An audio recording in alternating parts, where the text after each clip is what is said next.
সৃষ্টিকৰ্তা ব্ৰহ্মাই কি বুলি কৈছে যে জ্ঞানীসকলে জ্ঞান পথেৰে সৈতে যিজনক উপাসনা কৰে সেইজন নন্দৰ নন্দন কোন কৃষ্ণ সৃষ্টিকৰ্তা ব্ৰহ্মাই কৈছে কাক দেৱঋষি নাৰদক আৰু ময়ো সৰ্বদা সেইজন ভগৱান কৃষ্ণকেই হৃদয়ত উপাসনা কৰোঁ কিয় উপাসনা কৰোঁ জানা তুমি যে সুধিছা এই ব্ৰহ্মাণ্ডখন কোনে নিৰ্মাণ কৰিলে বুলি এই ব্ৰহ্মাণ্ডখন গুণময় ব্ৰহ্মাণ্ড নিৰ্মাণ কৰিবৰ কাৰণে গুণত বাস কৰা তেওঁ মায়াক আজ্ঞা কৰিলে হয়নে বাৰু সেইটো কাৰণে মায়াই কি কৰিলে 7খন স্বৰ্গ 7খন পাতাল নিৰ্মাণ কৰি দিলে তাকে কোৱা হয় কি বুলি 14 ভুৱন ভাগৱত শাস্ত্ৰত আকৌ 14 ভুৱনটো দ্বিতীয় স্কন্ধত কি বুলি কৈছে বোলে এয়া মনৰ চিন্তনহে এয়া কোনো দেখা পোৱা স্থান নহয় দ্বিতীয় স্কন্ধৰ সৃষ্টিৰ ৰহস্যত কৈছে এই কথা দ্বিতীয় স্কন্ধত কি বুলি ক'লে মায়াই ভগৱন্ত কৃষ্ণৰ আজ্ঞা পাই ঈশ্বৰ প্ৰভুৰ আজ্ঞা পাই লগে লগে 14খন ভুৱন নিৰ্মাণ কৰি দিলে এটা 14খন ভুৱন নিৰ্মাণ কৰিলে কিন্তু তাত থাকিবলৈ কোনো নাই এটা কি হ'ল পৰম প্ৰভুৱে এই চঞ্চল মায়ালে কটাক্ষ কৰি চাই দিলে মায়া আছিলে গুণময় হৰিৰ কটাক্ষ দৃষ্টি হ'ল নিৰ্গুণ গুণ আৰু নিৰ্গুণ দুটা যেতিয়া এক হৈ গ'ল তেতিয়া তাৰ পৰা এটা বস্তুৰ উৎপত্তি হ'ল সেই বস্তুটোৰ নাম হ'ল মহত্ব এফালে মায়া এফালে মায়াপতি মায়া আৰু মায়াপতি দুইটা বস্তুৰ সংযোগত যিটো তত্ত্বৰ উৎপত্তি হ'ল সেই তত্ত্বটোৰ নামটো ৰখা হ'ল কি মহত্ব সেইটো কাৰণে মহত্বৰ বিষয়ে আমি জানিব লাগিব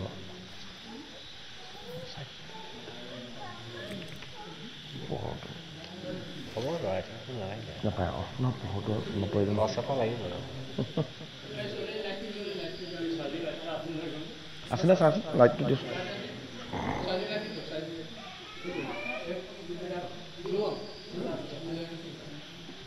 বহুত আন্ধাৰ ৰ'ব অকণমান ৰাখকচোন এই আহিব এতিয়া পিটিককৈ আহিব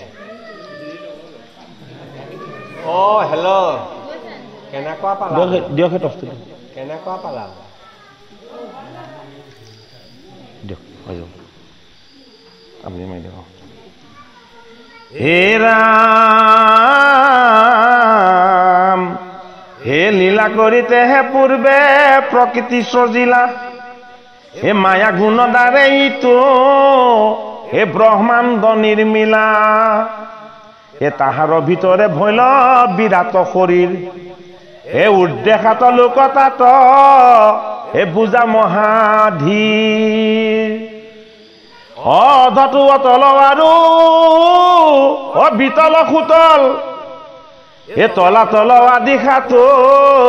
হে পৰম বহল আমাৰ দেহত 7টা তৰপ আছেনে নাই আমাৰ দেহটোত 7টা তৰপ আছেনে নাই হয়নে এয়া সপ্ত পাতালৰ তত্ত্ব পাতালৰ একেবাৰে তলত কি আছে তলত মানে কি একেবাৰে ভিতৰত কিন্তু বাহিৰত নহয় পাতালৰ একেবাৰে তলত আছে কি অনন্ত নাগ পাতালৰ একেবাৰে অন্তিমত অনন্ত নাগ আছে অনন্ত নাগে কি কৰিছে অনন্ত নাগে সহস্ৰ ফণাৰে ভগৱন্ত প্ৰভু কৃষ্ণক 1000খন মুখেৰে স্তুতি কৰিছে যত যিমান বেদ বেদান্ত দৰ্শন ঈশ্বৰৰ নাম গুণ যত যিমান আছে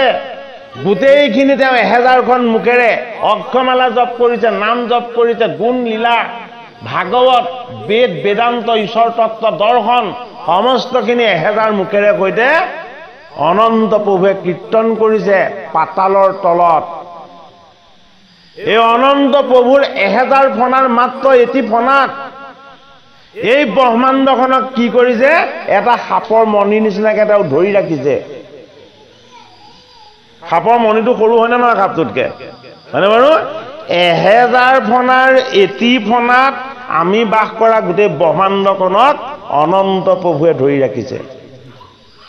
গতিকে তেখেতৰ কলেবৰটোৰ যিটো তত্ত্ব এইটো সীমা কৰিব কোনেও নোৱাৰে সেইটো কাৰণে বিৰাট তত্ত্ব অনন্ত কোটি ব্ৰহ্মাণ্ড প্ৰতিটো ফণাতেই তেওঁ এখন এখন ব্ৰহ্মাণ্ডক ধাৰণ কৰিব পাৰে সেইটো কাৰণে 7খন পাতালৰ একেবাৰে তলৰ পাতালখনক তলৰটোক কোৱা হয় কি বুলি পাতাল বুলি আজি সময় অকমান অসুবিধা হ'ব এই 7 পাতালৰ তত্ত্বটো আমি আপোনালোকক যদি সময় সুবিধা পাওঁ যেহেতু তৃতীয় স্কন্ধত আমাৰ সৃষ্টিৰ ৰহস্য কথাখিনি আমাৰ ওলাব সৃষ্টিৰ ৰহস্যৰ কথাত আমাৰ দেহ তত্ত্বত কেনেকৈ 7 পাতাল আছে আমাৰ দেহ তত্ত্বত কেনেকৈ সপ্ত স্বৰ্গ আছে এই আধ্যাত্মিক বিশ্লেষণখিনি আমি আপোনাক সবক আগবঢ়াই আমি জনাবলৈ যত্ন কৰিম আজি কিন্তু অলপ অসুবিধা নহয় হেয়াত ওলাব তৃতীয় স্কন্ধৰ সৃষ্টিৰ ৰহস্যত ওলাব সৃষ্টিৰ ৰহস্যত ওলাব এই সপ্ত সমুদ্ৰৰ কথা ওলাব যে তাতে আহি যাব এ দেৱদত্ত মন ছবি ভাগিয়াতে ৰৈল এ চাৰি বৰ্ণ কৃষ্ণৰ দে হাৰ হন্তে ভৈল ঊৰ্ধে 7 লোক আৰু তলত 7 লোক অতল বিতল সুতল তলাতল মানে আৰু মহতল আৰু একেবাৰে শেষৰখন কি পাতাল এই 7 পাতালত 7জন ঈশ্বৰ বহুৱাই থোৱা আছে 7টা তত্ত্বক তেওঁ নিৰ্বাস দি থোৱা আছে মানে বাৰু সেইটো কাৰণে আমাৰ দেহটো এটা বৰ ডাঙৰ মন্দিৰ সেইটো কাৰণে এইটো দেহেৰে আমি কাকো বেয়া চাব নাপায় বেয়া ভাবিব নাপায় বেয়া কৰিব নাপায় আৰু বেয়া ক'ব নাপায় এই দেহটোৱে এটা ডাঙৰ মন্দিৰ এই মন্দিৰটোক যদি আমি ভাৱ চিন্তন ভক্তি আৰু নিজৰ সংস্কাৰৰ দ্বাৰা আমি যদি শুদ্ধ কৰি ৰাখিব নোৱাৰো তেতিয়াহ'লে অমংগল আমাৰ নিজৰেই হে শ্ৰৱণ কীৰ্তন ধৰ্ম হে 4 বৰ্ণৰ হে নিজ পিতৃ কৃষ্ণ মাত্ৰ হে সেৱা জগতৰ ও হেন কৃষ্ণ সেৱাৰে যিটো মন্দমতি হে অৱশ্যে কমৰি সিটো হে যাইবে অধোগতি ও মায়া ৰস জনাইতো হে ব্ৰহ্মাণ্ড যতে ক হে সমস্তে বিনাশী মই হে কহিলো তোমাত আকৌ কি বুলি কৈছে সৃষ্টিকৰ্তা ব্ৰহ্মাই হে ৰামৰ পুত্ৰ হে ব্ৰহ্মাণ্ড মায়াৰ ৰচনা মায়াৰ দ্বাৰা যিখিনি ৰচনা হৈছে সব বিনাশীল কিন্তু মায়াপতিৰ দ্বাৰা যিটো নিৰ্মাণ হৈছে সেইটোৰ কোনোদিন বিনাশ নহয় এই ব্ৰহ্মাণ্ডৰ বাজ যিটো কৃষ্ণৰ নগৰ এই কদা যিটো নুহি নাখ এই জানা মুনিবৰ নিজৰ পুত্ৰ দেৱঋষি নাৰদ একান্ত চিত্তে হৰিৰ গুণ কীৰ্তন কৰি হৰিৰ পৰম আনন্দৰ ভাগ লাভ কৰি তেওঁ বৈকুণ্ঠ ধামতো বাস কৰি থাকে সেইটো কাৰণে পিতৃ ব্ৰহ্মাদেৱে কি বুলি সম্বোধন কৰিছে মুনিবৰ বুলি সম্বোধন কৰিছে নিজৰ পুত্ৰ মানে বাৰু গতিকে এইটোক কোৱা হয় ঈশ্বৰ দৃষ্টি এজন বৈষ্ণৱক যেনেদৰে সেৱা সৎকাৰ কৰিব লাগে সেইটো তেওঁ বৈষ্ণৱী দৃষ্টিৰে চাইছে পুত্ৰ দৃষ্টিৰে তেওঁ চোৱা নাই এ প্ৰপঞ্চৰ ভিতৰনো শিকে সিটো থান ও ভক্তৰ নিমিত্তে কৃষ্ণে এ কৰিছা নিৰ্মাণ এটা ব্ৰহ্মাদেৱে ক'ত কেনেকৈ দেখিছিলে ব্ৰহ্মাদেৱে যেতিয়া সহস্ৰ বছৰ তপস্যা কৰিছিলে তপস্যাৰ অন্তত যেতিয়া তেখেতৰ হৰি দৰ্শন হৈছিলে হৰিক ক'ত দেখিছিলে বৈকুণ্ঠ ধামত দেখিছিলে এই বৈকুণ্ঠ ধামত হৰিনো কেনেকৈ থাকে কিদৰে থাকে সেই তত্ত্ব তেওঁ দৰ্শন কৰিছিলে আৰু সৃষ্টিকৰ্তা ব্ৰহ্মাই এটা পুত্ৰক সেই কথা কৈছে হে জ্ঞান যোগ কৰ্ম যোগ তপস্য আচৰে এ কদাচিতো বৈকুণ্ঠ ক নযায় সিটো নৰে কি কৰিলে বৈকুণ্ঠলৈ যাব নোৱাৰে কৈ দিছে দেই জ্ঞান যোগ কৰ্ম যোগ আৰু তপস্যা সেইটো কাৰণে জন্মৰ পৰা গোটেই জগত সংহাৰ কৰালৈকে বৈকুণ্ঠ ধামলৈ নোযোৱাকৈ কৈলাশ ধামত তপস্যাকে কৰি থাকিব কোনে মহাবৈষ্ণৱ শিৱই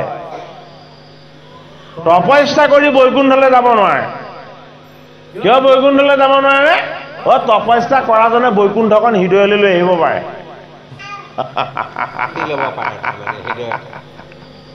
তপস্যা কৰাজনে তপময় সাধনাৰ বলত বৈকুণ্ঠখন তেওঁ হৃদয়ত নিৰ্মাণ কৰি ল'ব পাৰে সেইটো কাৰণে তপস্যাৰ যোগেদি বৈকুণ্ঠলৈ নাযায় জ্ঞান মাৰ্গৰ যোগেদি বৈকুণ্ঠলৈ যাব নোৱাৰে কৰ্ম মাৰ্গৰ দ্বাৰা বৈকুণ্ঠ প্ৰাপ্তিৰ ৰাস্তা নাই সেইটো কাৰণে কি বুলি কৈছে কৃষ্ণৰ কথা শ্ৰৱণ কীৰ্তন কৰিলে সাক্ষাৎ বৈকুণ্ঠত নিবাস সেইটো কাৰণে আমাক মাধৱ মহাপুৰুষে কি বুলি কৈছে হয় একান্ত ভকত সবে নিৰ্গুণ কৃষ্ণৰ গুণ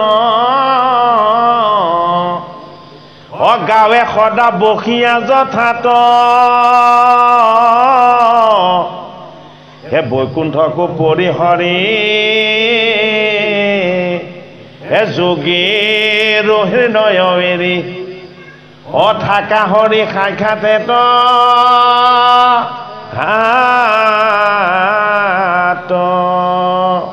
কৈলাশ ধামত মহাবৈষ্ণৱ শিৱই তপস্যা কৰি আছিলে তপস্যাত ভগৱন্ত কৃষ্ণ তেওঁৰ হৃদয়ত বিৰাজমান হৈ আছিলে আৰু অলপ সময় মুহূৰ্তৰ পাছত তেওঁ তপস্যাত দেখিছে তেওঁৰ হৃদয়ত কৃষ্ণ নাই কি হৈ গ'ল হাহাকাৰ লাগি গ'ল লগে লগে তেওঁ তপময় সাধনাৰ পৰা উঠিলে হাতত ত্ৰিশূল ল'লে দম্বৰু ল'লে আৰু পাৰ্বতী গোসাঁনীক ক'লে হেৰা দেৱী ব'লা কৃষ্ণ গোসাঁইক বিচাৰি যাওঁ পাৰ্বতীৰ মনত খুব আনন্দ আৰু বোলে কৃষ্ণ গোসাঁইক বিচাৰি যায় ক'ত গ'ল কৃষ্ণ গোসাঁই বোলে মোৰ হৃদয়তে দৰ্শন পাই আছিলো খন্তেক সময় চাইছো এতিয়া তেওঁ মোৰ হৃদয়ত নাই গতিকে মই তেওঁক এৰি থাকিব নোৱাৰো এতিয়া কি কৰিলে মহাবৈষ্ণৱ শিৱ গৈ গংগাৰ পাৰ পালেগে গংগাৰ পাৰত দেখিছে প্ৰতিটো তিন তৰু লতিকা নদী জল আকাশ বতাহ বায়ু সমস্ততে কেৱল ভগৱন্ত কৃষ্ণ বিৰাজমান হৈ আছে কি হৈ আছে চতুৰ্ভুজ ৰূপত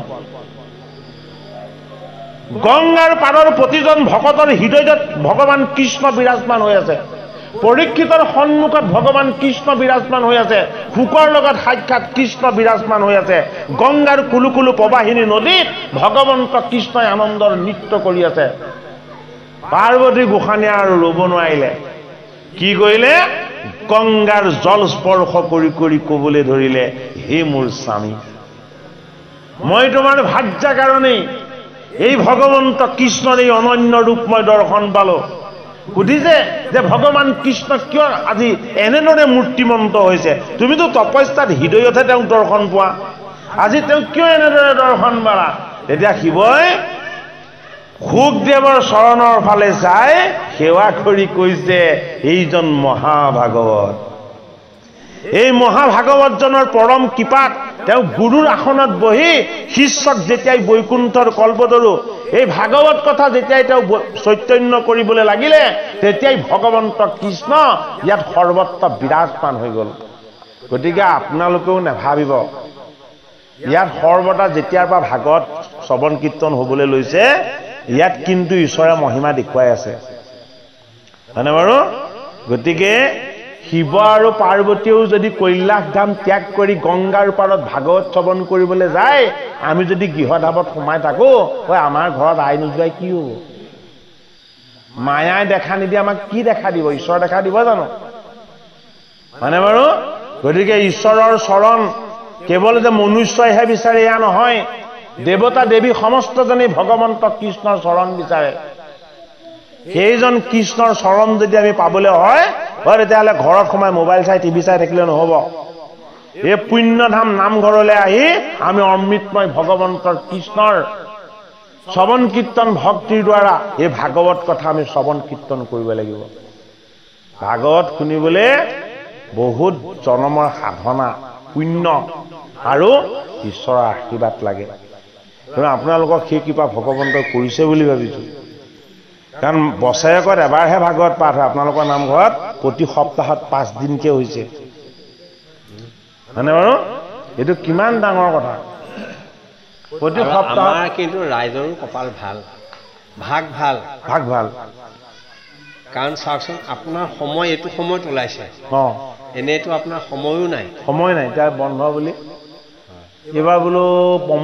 প্ৰমোদ বেহাৰবিলাক চব বাদ দি এবাৰ ঈশ্বৰৰ সেৱাত লাগো ভগৱন্ত প্ৰভুৱে সুমতি দিছে বুলি ভাবিছোঁ আমাৰ অসীম বাপে প্ৰসংগটো অৱতাৰণা কৰিলে যে অকণমান ভাগৱত চৰ্চা কৰিলে গৰম বন্ধত ভাল হ'ব নেকি নহয় বাৰু গতিকে ভগৱন্তৰ এই কৃপা বুলি আমি ভাবিছোঁ ভগৱন্তৰ প্ৰাইছে বুলি আমি ভাবিলেই হ'ল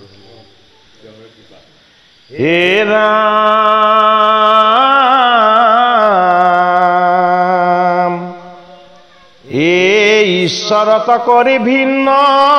নুহি বিচাৰত এ যেন ঘট সৰা কুম্ভ মৃত্তিকা বাস্তৱত ও যেন শুবৰ নতহন্তে এ জনমে কুণ্ডল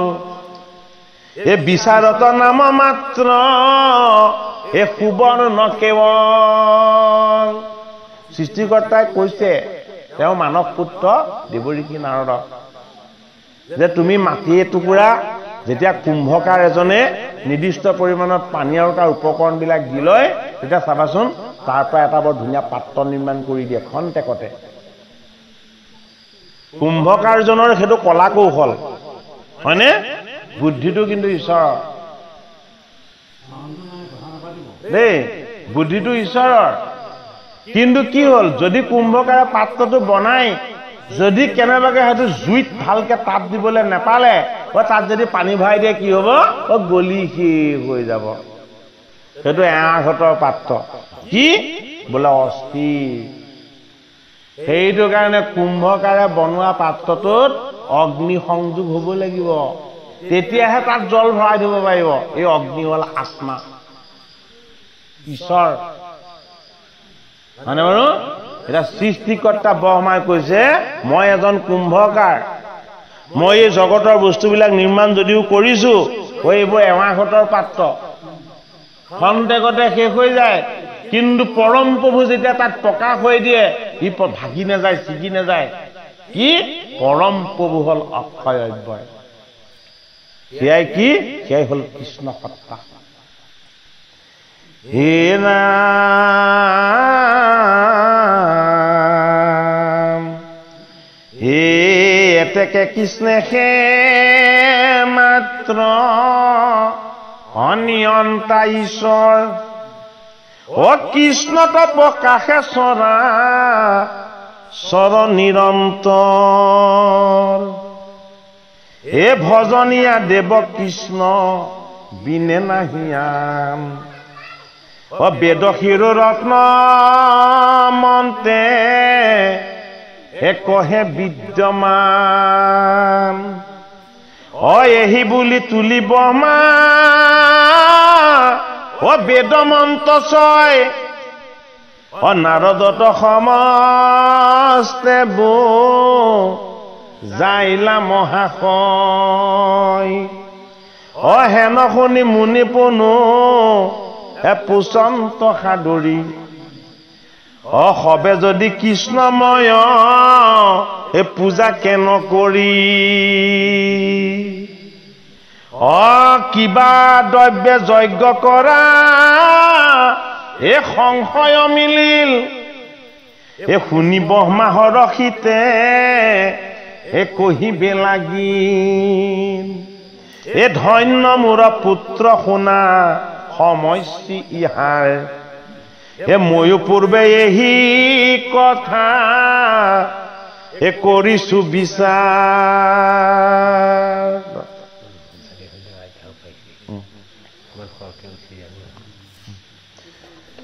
এ যদি কৃষ্ণ বিনে বস্তু এই জগতত নাই এই কৃষ্ণময় দ্ৰব্যে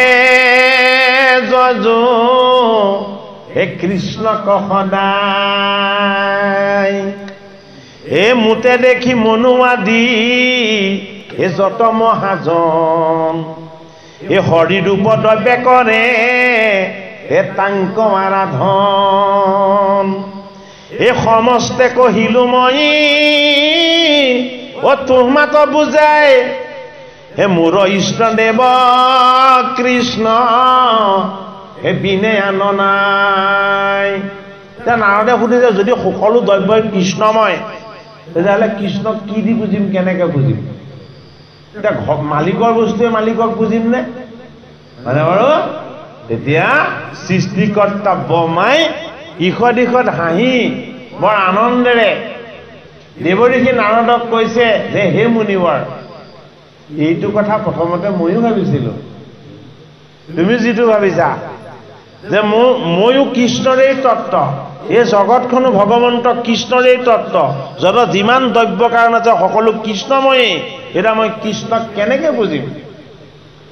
এতিয়া মোক সমাধিত ভগৱন্ত কৃষ্ণই জ্ঞান দিছিলে কি বুলি জ্ঞান দিছিলে মোক পুজিবলৈ মোৰে দ্ৰব্য দিব লাগিব মোক পুজিবৰ কাৰণে বেলেগৰ ভঁৰালৰ পৰা দ্ৰব্য আনি দিব নেলাগে মোৰ দ্ৰব্যৰে তুমি মোক অৰ্চনা কৰা উপাসনা কৰা এতিয়া ভগৱানৰ দ্ৰব্য আমাৰ লগত প্ৰথমটো কি প্ৰথমটো আমাৰ দেহটো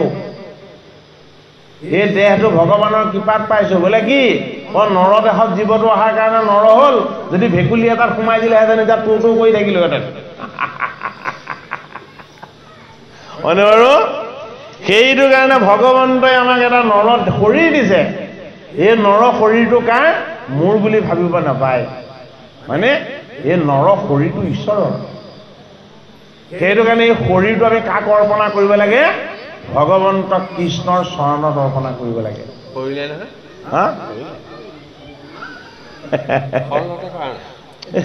তেতিয়াহে কৰিলো এতিয়া যে নকওঁ আকৌ শৰণতে আৰু সেইখন সৎ খাই কলো কৰিলো আৰু তাৰপাছত পাহৰিলো নহয় বিক্ৰী কৰি দিছেনে আপোনাৰ শৰণ লওঁতে ঠিকেই কৰে ভজন লওঁতেও ঠিকেই কৰে হয়নে বাৰু তাৰপাছত আকৌ সাৰ পাই দিলে সকলো পাহৰি থাকে সেইটো কাৰণে শৰণ ভজন এদিনৰ বস্তু নহয় বাজনে সেইটো কাৰণে প্ৰসংগটো আনিছে এয়া জন্ম জন্মান্তৰৰ বস্তু আমি যে গুৰুজনাৰ চৰণত যে আমি কায় বাক্য মন আমি যে অৰ্পণা কৰি যে আজিৰ পৰা মোৰ বুলি হে প্ৰভু মই লগত একো যাতে নাৰাখো যিখিনি মোৰ লগত আছে সেইখিনি গোটেইখিনি তোমাৰ ভঁৰালৰ বুলি ভাবিছো হয়নে বাৰু তেতিয়া দেহৰ সৌন্দৰ্যৰ অহংকাৰ নাথাকে হয়নে এই দেহটো কি হয় তেতিয়া বেছি বিলাসী কাপোৰ অলংকাৰ পিন্ধিবলৈও মন নাযায় এইটো ভগৱানকে দি দিয়া আছে ইয়াৰ কি কাম আছে হয়নে বাৰু সেইটো কাৰণে বেছি 1 ছেকেণ্ডৰ কাৰণে ওলাই গ'লেতো ডেট ডেট 1 ছেকেণ্ড মানে গ'ল আৰু ঘূৰি নাহে আৰু সেইটোৱে তেওঁৰ মহিমা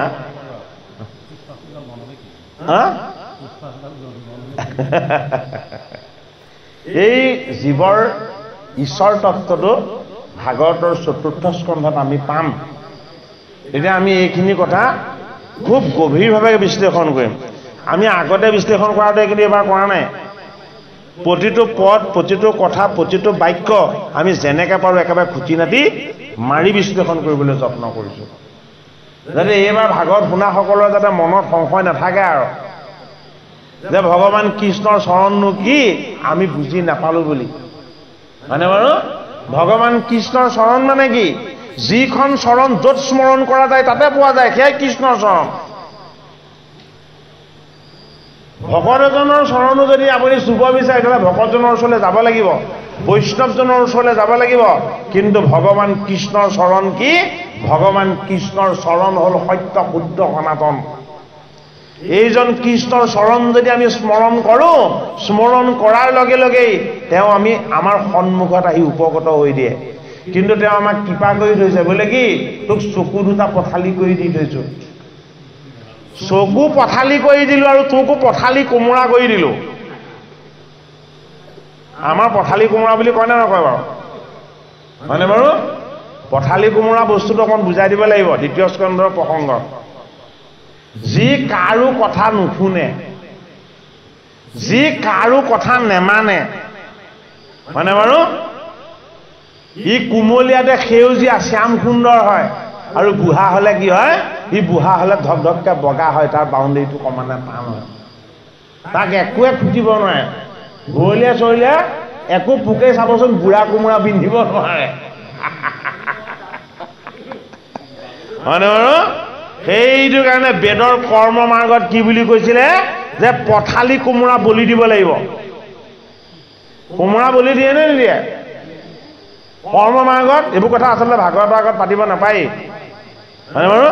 কিন্তু আমি প্ৰসংগটো আনিবৰ কাৰণে কৈছো এটা ডাঙৰ কথা বুজিব লাগিব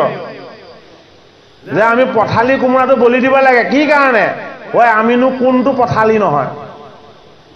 এই পৃথিৱীলৈ যে আমি আহিছো এই চকু দুটা পথালি কৰি দিয়াৰ পাছত আমাৰ কিবা কথা আজিলৈকে পূৰ্ণ হৈছেনে বাৰু গুৰুৰ শৰণ ললো ভগৱন্তৰ শৰণ ললো ভকতৰ সংগ লম বুলি বৈষ্ণৱৰ সংগ লম বুলি আমি সৈত খাই খাই আমি ভগৱন্তৰ ওচৰত গলো কিন্তু আমি সংগ লৈছো জানো গুৰুৰ শৰণ আমি নিষ্কামভাৱে ভজিছো জানো গতিকে আমাৰ পথালি কোমোৰা স্বভাৱটো বলি নিদিয়ালৈকে আমাৰ সেইটো ভুল শুধৰণি হ'ব জানো বেদব্যাসে কৰ্ম মাৰ্গৰ তত্ত্বটো কৈছিলে নিৰ্গুণ মাৰ্গ কি কৈছিলে এই তোমাৰ আজল মথালি কাৰো কথা নমনা কাৰো কথা নুশুনা সমাজৰ নীতি নিয়ম একো মানি নচলা এই আজল মথালি পথালি কোমোৰা স্বভাৱটো তুমি বলি দিবা বিসৰ্জন দিবা স্বভাৱ কৰি ৰাখিলে দাখন নি কোমোৰাটো কাটিলে সেইটো কাৰণে ইমান অথন্তৰ গতি আছে গতিকে আমি আমাৰ স্বভাৱ চৰিত্ৰ আচৰণবিলাক পোন কৰিব লাগিব পথালি কৰি ৰাখিলে নহব সেইটো কাৰণে এখন ঠাই নাম ৰাখিছে হস্তিনাপুৰ এখন ঠাই নাম ৰাখিছে ইন্দ্ৰপ্ৰস্থ প্ৰস্থ মানে কি প্ৰস্থ মানে পথালি আৰু উলম্ব মানে কি থিয় গতিকে এই ইন্দ্ৰপ্ৰস্থ পাণ্ডৱৰ ৰাজ্য হয়নে বাৰু হয় আমাক ঈশ্বৰে উলম্ব হৈ ধৰি আছে থিয় হৈ ধৰি আছে খাৰা হৈ ঈশ্বৰ প্ৰভুৱে আমাক খাৰা ধৰি আছে হয়নে বাৰু কিন্তু আমি পথালি হৈ পৰি আছো তেওঁক চিন্তা নকৰাকে তেওঁ চৰণ উপাসনা নকৰাকে সেইটো কাৰণে ইন্দ্ৰপ্ৰস্থ এই ইন্দ্ৰিয়কেইটা লম্বমান হৈ ঘোঁৰাৰ দৰে বাহিৰলৈ দৌৰিব বিচাৰে এই বলৱান ইন্দ্ৰিয়কেইটাক আমি আনি ভগৱান কৃষ্ণৰ চৰণত লগাই দিব লাগিব কৃষ্ণৰ চৰণত লগালে মানে এই উলম্ব দীঘল ইন্দ্ৰিয়কেইটা প্ৰস্থ হ'ব পথালি হ'ব শীৰ্ণত হ'ব তেতিয়াহে কি হ'ব তেতিয়াহে খাণ্ডৱন দাহন হ'ব সেইখন ৰাজ্য পাব কিমান তত্ত্ব অৰ্থত মহাভাৰতত বেদব্যাসে আমাক এই তত্ত্বখিনি আমাক বুজাইছে ভাগৱতৰ দ্বিতীয় স্কন্ধত পদৰ তত্ত্বৰ যোগেদি আমাক এই কথা কৈছে যে আমি আমাৰ নিজক নিজে চিনি পোৱাৰ যিটো আনন্দ এই আনন্দটো আমি কি কৰিব লাগিব ল'বলৈ যত্ন কৰিব লাগিব বেছি চাবোন মাৰি গা ধুলে আমি চাফা নহওঁ যদি আমাৰ ভিতৰখন মলি হৈ থাকে লেতেৰা হৈ থাকে বাহিৰত স্কিন ডিজিজ নিজে নিজে হ'ব ভিতৰখন শুদ্ধ হ'ব লাগিব তেতিয়াহে বাহিৰটো চাফা হ'ব সেইটো কাৰণে আমি চাবোন মাৰো আৰু মহাবৈষ্ণৱ শিৱই কি কৰে গাত ছাই খানে তত্ত্বটো চাওকচোন আমি চাবোন তাবোন মাৰি গা চাফা কৰো আৰু বৈষ্ণৱ শিৱই কি কৰে শ্মশানৰ ছাইবিলাক গাত খানে আৰে আমি চাবোন মাৰিবই লাগিব কাৰণ আমি মৃত্যুমুখী আমি মৰিম শিৱই ছাই কিয় খানে শিৱই সংহাৰ নকৰালৈকে মৃত্যু নহয় সেইটো কাৰণে ছাই খনাসকল নমৰে যিসকলে চাবোন খানে সেইসকলেহে মৰে এতিয়া চাবোন ক'ত খানো চাবোনটো আমাৰ গাত খানো এই ছাইটো ক'ত খানো ছাইটো আমাৰ জীৱটোত খানো এই জীৱটোক যদি সত্য শুদ্ধ ঈশ্বৰৰ পৰম পবিত্ৰ ভক্তিৰ ভাগ যদি আমি দিব পাৰো তেতিয়াহ'লে এই জীৱটো সৎগতি হ'ব এই সৎগতি লাভ কৰা জীৱই বৈকুণ্ঠত ঈশ্বৰ কৃষ্ণৰ চৰণৰ স্থান পাব সি আৰু জন্ম মৃত্যুৰ আয়তত চক্ৰলৈ কেতিয়াও আহি থাকিব নেলাগে সেই সত্যটোক বুজাই কি কৈছে জগত মিছা সংসাৰ মিছা এই তোমাৰ দেহটো ভস্মময় এটা শৰীৰ এইটো অগ্নিত ভস্ম কৰি দিয়া হ'ব এই সত্যটোক তুমি উপলব্ধি কৰি তোমাৰ লগত থকা সত্য হ'ল জ্যোতিময় আনন্দময় ৰসময় আৰু সেই বস্তুটো হ'ল কি সেই বস্তুটো হ'ল কৃষ্ণ সেইটো কাৰণে মহাবৈষ্ণৱ শিৱই কি খানে গাত ভস্ম খানে অৰ্থাৎ ভস্মান্তম শৰীৰম চুকম আমাৰ শৰীৰৰ সুখবিলাকে বিনাশীল গতিকে অবিনাশী বস্তু কি অবিনাশী বস্তু হ'ল আত্মা সুখ পৰমাত্মাৰ সুখ সৃষ্টিকৰ্তাই দেৱঋষি নাৰদক এই আত্মাৰ আনন্দময় পৰমাত্মাৰ পৰম আনন্দময় এই তত্ত্বখিনিৰ কথা বিগত কৰিছে হে ৰাম হে কৃষ্ণ ৰেখে আজ্ঞাময়ী ধৰি আশীৰত এ নানামতে সজুইত এ সমস্তে জগত অ হৰিৰৰ অধীন হুয়া এ হৰে সংহাৰন্ত এ জগতক ভগৱন্তে হে আপুনি পালন্ত এ সেই কৃষ্ণদেৱ মাত্ৰ শিৱ জগতৰ অ কৃষ্ণ বিনে ভজনীয় হে নাহিকে অপৰ অ কৃষ্ণ বিনে আন নাই এ চৰাচৰ যত অ কৃষ্ণৰে সেৱাৰ কিছু এ শুনিমু মাত্ৰ এ মোৰ বাক্য মন ইন্দ্ৰিয়ৰ বিতিশয় এ কদাচিত মিছানো হে জানা মহাশয় মোৰ গীতটো বল নহি কহিলো নিশ্চিত প্ৰেম ভাৱে হৰিপদ ধৰিছো হৃদিত এ তাতে সেই আমাৰ দেখা মহাগুণগণ এ কৃষ্ণ সেৱা বল তুমি জানা তপোধন এ কিছু অৰ্থ সিদ্ধিনো হে কৃষ্ণ কৃপা বিনে এ মই লভি আছো আৰু প্ৰমাণয় আপোনে সৃষ্টিকৰ্তা বৰমাই দেৱঋষি নাৰদক কৈ দিলে যে হে মোৰ তপোধন তপোধন মানে কি তুমি মোৰ তপোময় সাধনাৰ ফচল ৰূপ মই যি সাধনা কৰিছো এই সাধনাৰ আনন্দময় পুত্ৰই হলা তুমি সেইটো কাৰণে তুমি মোৰ তপোধন মোৰ সাধনাৰ ফচল তুমি এই সাধনাৰ ফচল কাৰণে তুমি কি বিচাৰিছা তুমি জানা ভগৱান কৃষ্ণৰ গুণ কীৰ্তন আৰু উপাসনাৰ তত্ত্ব অথচ তুমি সেই আনন্দৰ ভাগ পাবৰ কাৰণেই তুমি মোক এই কথা সুধিলা আৰু ময়ো তোমাক কৈছো শুনা এই জগতত সৃষ্টি কৰিব পৰাৰ শক্তি মোৰ নাই এই জগতত কিবা এটা কৰি দিব পৰাৰ শক্তি আৰু সামৰ্থ্য মোৰ নাই মই একান্ত চিত্তে ভগৱন্ত কৃষ্ণক মই হৃদয়ত সৰ্বদা উপাসনা কৰোঁ মোৰ সমস্তখিনি মই তেওঁৰ চৰণত অৰ্পণা কৰোঁ আৰু সেইটো কাৰণে তেওঁ কৃপা কৰি মই যিখিনি কৰি আছো সেইখিনি তেওঁ মহিমাৰ দ্বাৰা কৰাই আছে গতিকে ইয়াত মই কৰা বুলি তুমি একো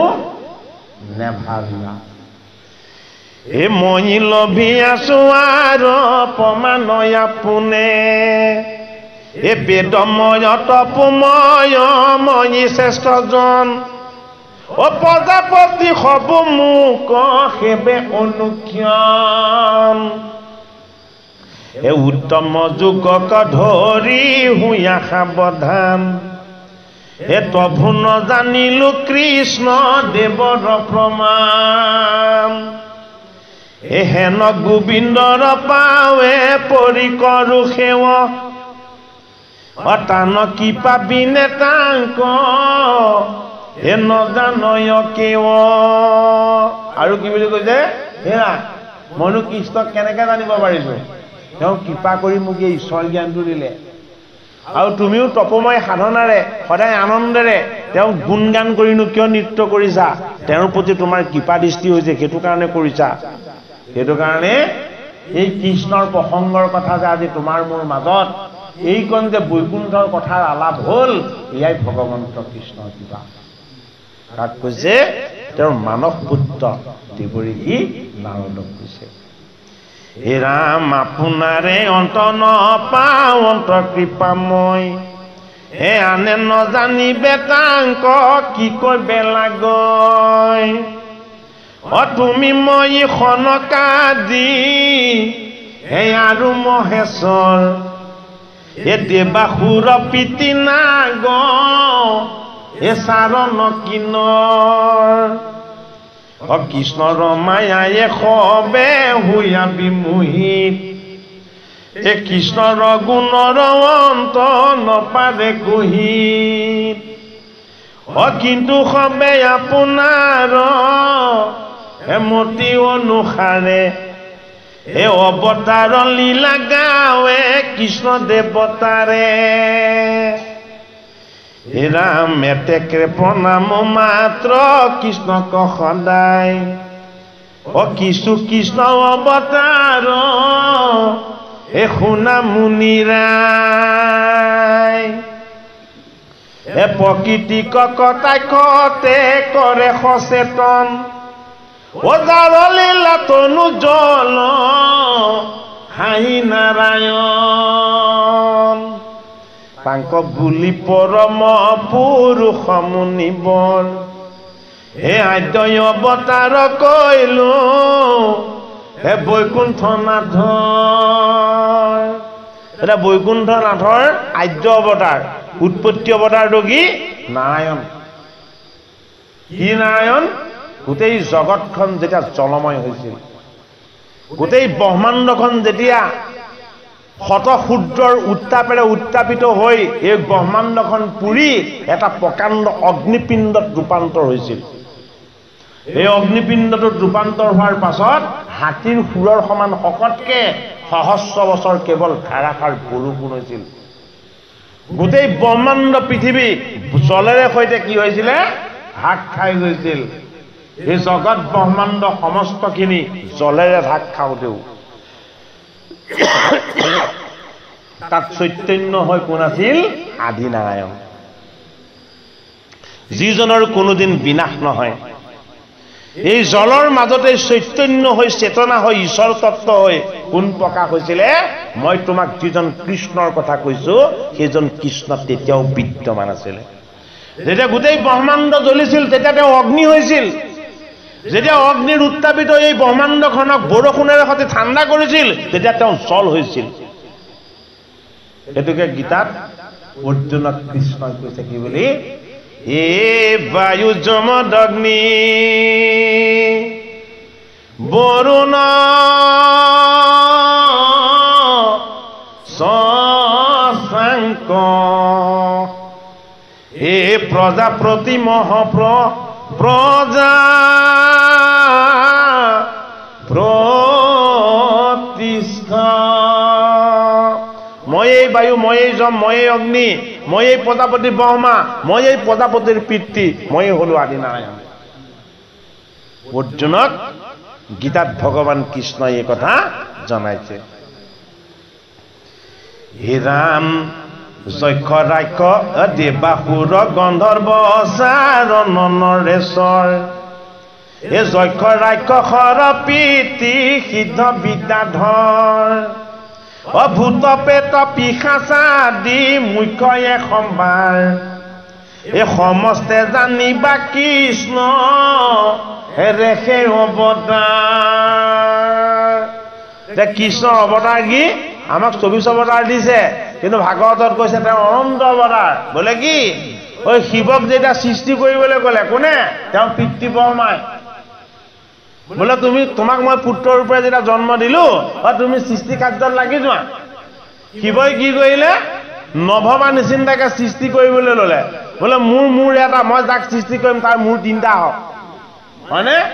মোৰ পদ 2টা বোলে তাৰ পদ 3টা 4টা হওক খালি হাতটো নাথাকক হয়নে কাৰোবাৰ আকৌ হাত 6টা দিছে ভৰিকেইটা দিয়া নাই ওই এটাও স্বাভাৱিক নহল শিৱই প্ৰথমতে যি সৃষ্টি কৰিলে সব বিৰূপ ৰূপ নাই আকাৰ নাই সৃষ্টিকৰ্তা ব্ৰহ্মাই দেখিছে গোটেইখন জ্বলাব এতিয়া কি জ্বলাব ওই এজনে যি সৃষ্টি কৰিছে মোৰ সৃষ্টিকে এতিয়া জ্বলাবলৈ ল'ব সেইটো কাৰণে ব্ৰহ্মাদেৱে কৈছে হেৰা হেৰা হেৰা পুত্ৰ অকমান শান্ত হোৱা বোলে কি তুমি সৃষ্টি কৰিব নালাগে সৃষ্টিৰ দায়িত্ব ব্ৰহ্মাৰ সেইটো কাৰণে বেলেগে যদি সৃষ্টি কৰে তেতিয়াহ'লে কি হ'ব বিৰূপ সৃষ্টি হ'ব ৰূপ সৃষ্টি নহ'ব সেইটো কাৰণে বিৰূপ সৃষ্টি বন্ধ কৰি দিলে কি সৃষ্টি কৰিছিলে ভূত প্ৰেত যক্ষ ৰক্ষ নাগিনী জকিনী যত যিমান আছে সব শিৱই সৃষ্টি কৰি দিলে এটা সেইবিলাক ক'ত থাকিব হয়নে এটা ব্ৰহ্মাৱৰ্তটো থাকিব নোৱাৰে পৃথিৱীতো থাকিবলৈ স্থান নাই তেতিয়া ক'লে মই এই সৃষ্টি কৰিছিলো মই শ্মশানত থাকিম তোমালোকো আহি শ্মশানতে থাকিবা হয়নে বাৰু সেইটো কাৰণে সেইসকলক শ্মশানত থাকিবলৈ দিলে আমাৰ সেইটো কাৰণে শ্মশানৰ পৰা আহি জুই পুৱাই গা ধুৱে হয়নে নহয় ভূত পেট গাত লাগি আহে বুলি হয়নে নহয় হয়নে যদি ঈশ্বৰ কৃষ্ণত ভক্তি আছে কেতিয়াও লাগিব নোৱাৰে ভূত পেটে এতিয়া কালে ভয় কৰে জানে নাই বেজলে উজালে ভয় নকৰে ভকতলে ভয় কৰে যদি কেনেবাকে ভকত আছে তাৰ 100 কিলোমিটাৰ দূৰত হেৰি থাকিবলৈ যত্ন কৰিব কিয় সৃষ্টি কৰিলে শিৱই তাৰ পাছত তেওঁ কি কৰিলে সহস্ৰ বছৰ তপস্যা কৰিলে বোলে কি তহঁত সব শান্ত হৈ থাকিব লাগিব কোনেও কাকো একো অনিষ্ট কৰিব নোৱাৰিবি মই এক ঈশ্বৰ কৃষ্ণ দেওক এতিয়া নিৰন্তৰ সাধনা কৰিম এই সাধনাৰ শক্তিৰ যোগেদি মই শান্তৰ পৰা প্ৰশান্ত হ'ম আৰু তহঁতক মই অস্থিৰ কৰি নিৰ্মাণ কৰিছিলো মোৰ চৰণ দৰ্শন পোৱাৰ লগে লগে তহঁতি সব শান্ত আৰু স্বস্থ হৈ যাবি সেইটো কাৰণে বৈষ্ণৱ দৰ্শন হলে ভূত পেট বিলাক শান্ত হৈ যায় ভাগৱত শাস্ত্ৰৰ সিদ্ধান্ত সেইটো কাৰণে আমি ক'ত আশ্ৰয় ল'ব লাগিব আমি ভাগৱতত আশ্ৰয় ল'ব লাগিব ভগৱান কৃষ্ণৰ চৰণত আশ্ৰয় ল'ব লাগিব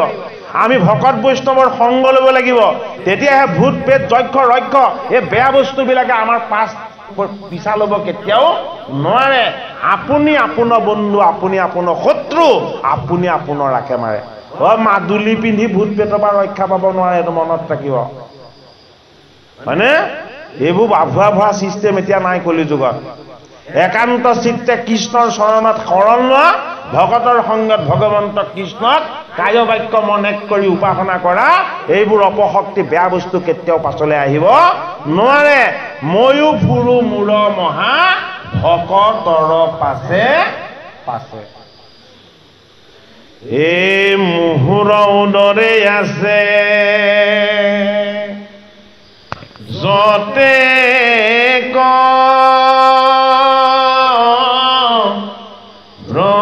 ব্ৰহ্মাণ্ড এই ভকতৰ ধূলা পৰি হয়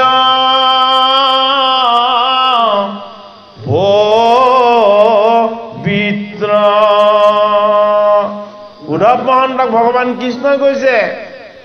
মোৰ উদৰত এখন দুখন নহয় মোৰ বিৰাট ৰূপ বিৰাট বিভূতি এই গোটেই ব্ৰহ্মাণ্ডখনেই মোৰ উদৰ এই উদৰত মই কোটি কোটি ব্ৰহ্মাণ্ডক স্থান দিছো কিন্তু এই স্থানবিলাকক মই ভগৱান কৃষ্ণই মই নিজে পবিত্ৰ নকৰো এই স্থানবিলাকক কোনে পবিত্ৰ কৰে মোৰ একান্ত ভকত বৈষ্ণৱে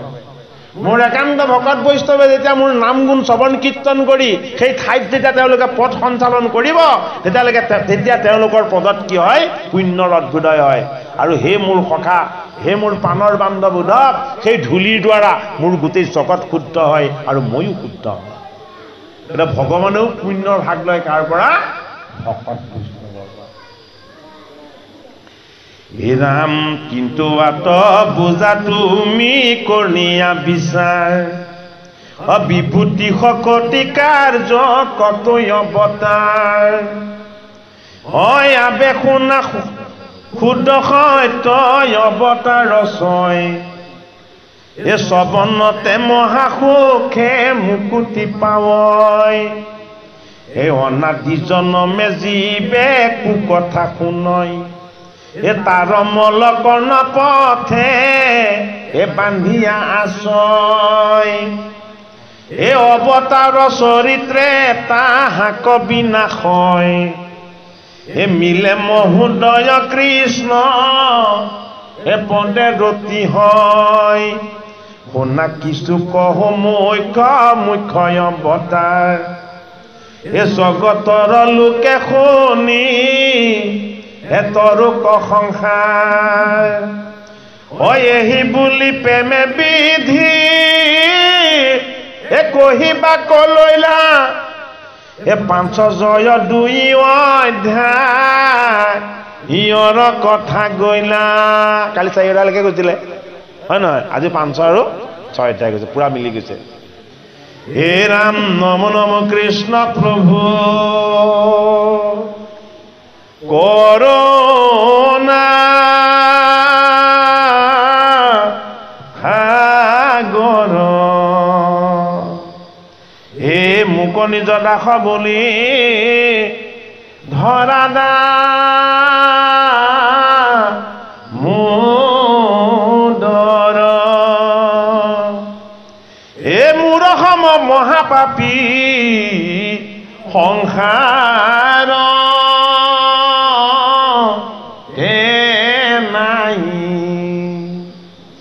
এ তুমি সম পাপহৰ কহিতো নাপাই এটা বেলেন্স হ'ব লাগিব ইমবেলেন্স হ'লে নহ'ব হ'লে কি হে প্ৰভু মই তোমাৰ চৰণলৈ আহিছোঁ হয় কিন্তু মোতকৈ মহাপাপীয়ে জগতত কোনো নাই মই মহাপাপীৰ কাৰণে তোমাৰ চৰণলৈ আহিছোঁ বোলে কি তোমাতকৈ পাপ হৰণ কৰিব পৰা শক্তি সামৰ্থ্য বেলেগ কাৰো নাই তোমাৰ পাপ হৰণ কৰা শক্তি আৰু সামৰ্থ্য আৰু মোৰ লগত থকা মহাপাপ এই গুণবিলাক কি হৈ যাব তোমাৰ সংগ পোৱাৰ লগে লগে নিৰ্গুণ হৈ যাব সেইটো কাৰণে পাপটো গুণময় সেইটো কাৰণে চৰণত ধৰিছে গাহৰ অষ্টম স্কন্ধত আমি সেইখিনি কথা ভালদৰে বুজাৰ এটা সুযোগ পাম এ তুমি সম পাপহৰ কহিতো নাপাই এই এতেকে শৰণ লৈলো এতজু চৰণত এ পতিত পাৱন তুমি এ শুনো জগত যেহি লাগে তাকে কৰা তুমি পূৰ্ণ কাম এ সামাজিক লোক ডাকি ভোলা ৰাম ৰাম হৰি ৰাম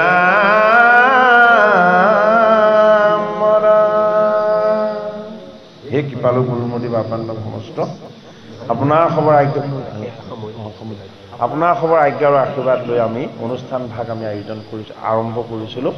এতিয়া আপোনাৰ খবৰ আজ্ঞা আৰু আশীৰ্বাদ লৈ আমি পুনৰ আকৌ অনুষ্ঠান ভাগ আজিৰ কাৰণে সামৰণি ফালে যাব বিচাৰিছোঁ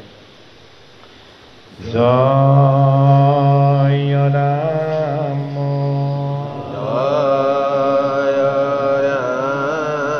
জয় নাৰায়ণ জয় কৃষ্ণ জয় জগত গুৰু শ্ৰীমন্ত অৱস্থাত এনেকৈ থাকক দেই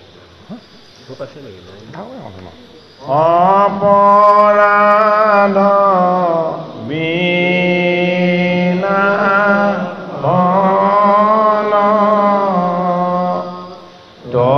তজনামে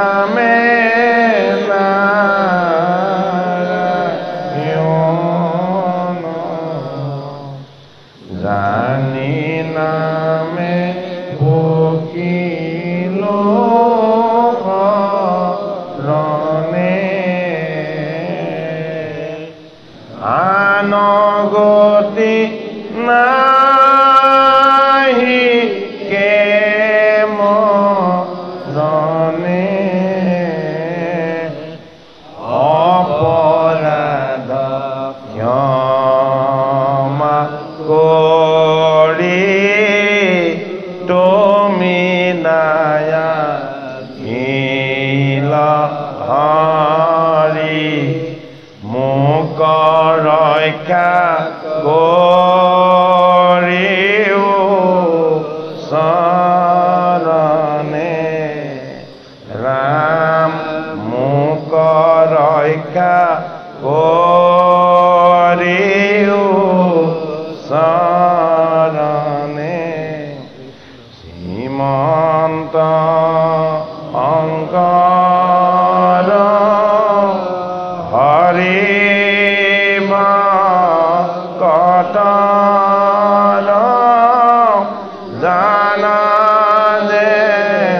কল্প